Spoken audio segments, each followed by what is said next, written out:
है लालजी वर्मा कोनो गड़बड़ थोड़ो है, समझ में नहीं जीता होता यहाँ के भैया।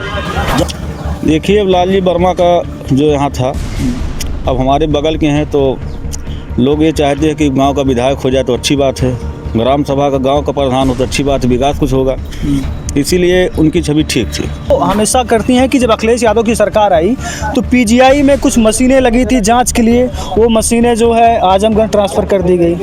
आजमगढ़ गया मशीन, आजमगढ़ चला गया। हाँ आजमगढ़ पक्की बात है। पक्की बात भैया, कोनो बहुत मने आदमी कहें वो झूठ थोड़ा बोलेगा। नमस्कार, आप देख रहे हैं अंबेडकर नगर और आज हम हैं अंबेडकर नगर के टांडा विधानसभा में। अगर हम यहाँ के वर्तमान विधायक की बात करते हैं तो राम मूर्ति वर्मा जी हैं और इससे पहले विधायक की बात करते हैं तो संजू देवी थी। अब यहाँ पर हमारे सामने हमारे चाचा जी हैं और हमारे कुछ बड़े भाई हैं, तो थोड़ी सी हम चर्चा करेंगे। जैसा कि आप लोगों ने देखा कि मायावती जी की काशीराम के पुण्यतिथि पर एक महारैली हुई थी, जिसमें बताया गया था उनके कार्यकर्ता उनके नेताओं के द्वारा तो बताया जा रहा था कि 12 लाख की संख्या में भीड़ होगी, लेकिन जो आंकड़ा आया न्यूज़ और रिपोर्ट्स के जरिए उसमें बताया गया कि लगभग बहुत ज़्यादा 2 से 2.5 लाख या 2 के करीब में आंकड़ा बताया जा रहा है। अब मायावती जी ने उसमें कई सवाल उठाए समाजवादी पार्टी को लेकर और कांग्रेस को लेकर। कांग्रेस के ऊपर संविधान हत्या की बात की, जैसा कि इमरजेंसी का नाम लिया, और समाजवादी के ऊपर जैसे कासगंज का नाम पहले काशीराम नगर हुआ करता था, फिर अखिलेश यादव की सरकार आती है तो उसका नाम बदल के कासगंज रखा जाता है। अब देखिए, चाहे कोई भी पार्टी सरकार में आती है, चाहे वो भाजपा हो, चाहे समाजवादी पार्टी हो या फिर कांग्रेस हो, एक कांग्रेस के जरिए जब चलाया गया तो अगर हम नाम बताएं तो आप समझ लीजिए कि इंदिरा आवास चला। फिर मायावती जी जब सरकार में आई तो फिर एक महामाया आवास चला, है ना, मायावती आवास चला तो लोगों के बीच में आया। और इसके बाद अब मान लीजिए जैसे कि अंबेडकर नगर हमने बताया, तो अंबेडकर नगर 29 सितंबर 1995 जब मुख्यमंत्री बनती है मायावती जी, तब इस ज़िले का नामकरण होता है और ज़िले में काफ़ी विकास होता है। तो सबसे पहले तो हम यहाँ से लोगों से जानना चाहते हैं कि अब तक अंबेडकर नगर में सबसे ज़्यादा विकास किनकी सरकार में हुआ था? आप बताइए भाई साहब कि अंबेडकर नगर में। ये हमारे यहाँ तो मायावती जी ने अंबेडकर नगर में बहुत विकास किया, जैसे आप पीजीआई धर लीजिए और भी कई चीज़ें उन्होंने लाया, तो सबसे ज़्यादा विकास तो मायावती जी ने ही किए थे। आप चाचा बताइए कि मायावती जी के समय में अंबेडकर नगर का विकास हुआ? मायावती ने विकास किया भाई। अच्छा, यहाँ के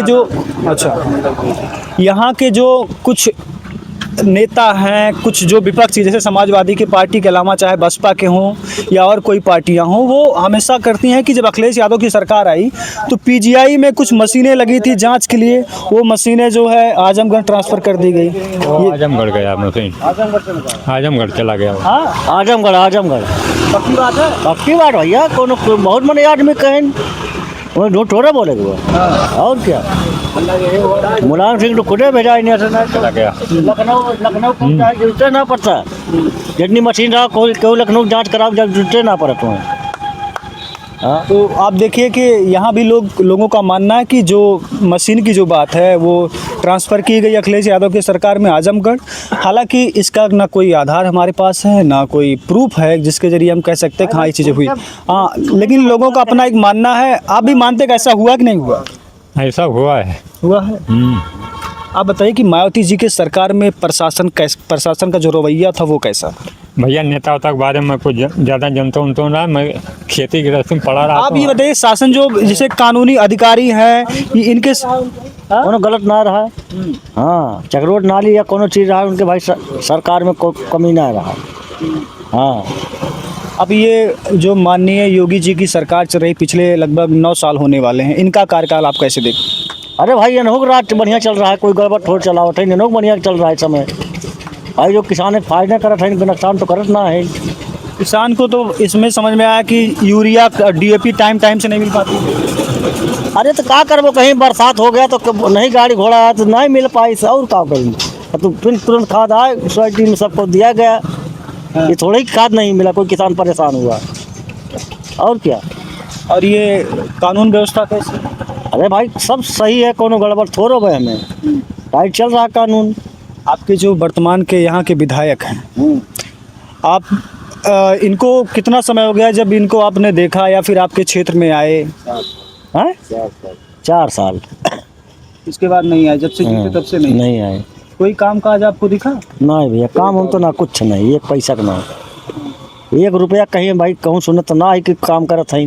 इससे पहले जो संजू देवी थी उनके कार्यकाल में? कार्यकाल में हमारे यहाँ, हाँ वो बता। उनके कार्यकाल में हमारे यहाँ एक RCC का रोड पास हुआ था, उनके 5 साल की करना है, और बाकी कोई विधायक अभी तक कोई काम नहीं कराया समरिया में। जी। अगर भविष्य में 2027 में चुनाव होता है, जैसे कि संजू देवी तो विधायक थी, लेकिन उनका टिकट जो है 2022 के विधानसभा चुनाव में काट दिया गया और उनके जगह पर कपिल देव वर्मा जी को दिया गया। ऐसे में वो काफ़ी लगभग 30 से 32 हज़ार वोटों के अंतर से हार गए। लेकिन संजू देवी की जब जीत हुई थी 1700 कुछ वोटों के साथ जीत हुई थी। तो संजू देवी के ऊपर लोगों का मानना है कि उनके पति जी की जिस तरह से हत्या हुई थी, इसके साथ साथ कहीं ना कहीं लोगों के प्रति उनके प्रति सद्भावना जुड़ गई थी। लोग जो है भावुक होकर वोट दे दिया कि चलो इनके पति के साथ मतलब ये घटना हुई इसलिए। तो आपको लगता है कि इसी वजह से उनकी जीत हुई थी? क्योंकि ये टांडा जो है वो मुस्लिम बाहुल्य क्षेत्र है। उस समय माहौल तो ही था, लेकिन अब ये था उस समय कि लहर चल गई थी, काफ़ी वोट जो मिला था हमारे गांव से भी मिला था, तो ठीक ठाक पोजीशन मिला था वोट ये। बाकी और तो हमारे यहाँ सपा का गढ़ ही है ये टांडा। जी। और भविष्य में अगर टांडा में फिर 2027 में चुनाव होता है तो फिर तो हमारे यहाँ कपिल देव भैया का भी बहुत बढ़िया माहौल है। जी। अब की भी अगर चुनाव होगा तो काफ़ी अच्छा लड़ेंगे। पिछली बार कपिल देव वर्मा जी हार गए थे, क्या कारण आपको लगता है? क्या अब कारण उसमें था कि 2 वर्मा लड़ गए थे, अच्छा, और सपा का यहाँ पल्ला भारी है, मुस्लिम बाहुल्य इलाका, मुस्लिम बाहुल्य इलाका है, इसीलिए दिक्कत उनको परेशानी हुई। ये मायावती जी, एक समय था जब अंबेडकर नगर का नामकरण हुआ, मायावती जी यहाँ से 2-3 बार सांसद होती हैं। एक समय ऐसा भी था जब जिला पंचायत से लेके विधायक सांसद सब बसपा का हुआ करता था। तो क्या कारण रहा कि बसपा का जो ग्राफ है उसका वोट परसेंट 22 से 19 से सीधे 9% पे अब आ गया? क्या लगता है आपको? हमारे यहाँ जब सपा गवर्नमेंट उनकी थी मायावती जी का, तो हमारे यहाँ लालजी वर्मा लड़ते थे। तो हमारा ये गढ़ जहाँ बैठे हैं आप, ये वर्मा मोहल्ले, तो उनको सब वोट देता था। हमारे यहाँ जो पोजीशन था, कारण अब हम लोग तो लालजी वर्मा को ही यहाँ सपोर्ट सब करते थे। इसी बार कई बार जीते भी हैं विधायक को। उसके बाद कटेही विधानसभा चले गए।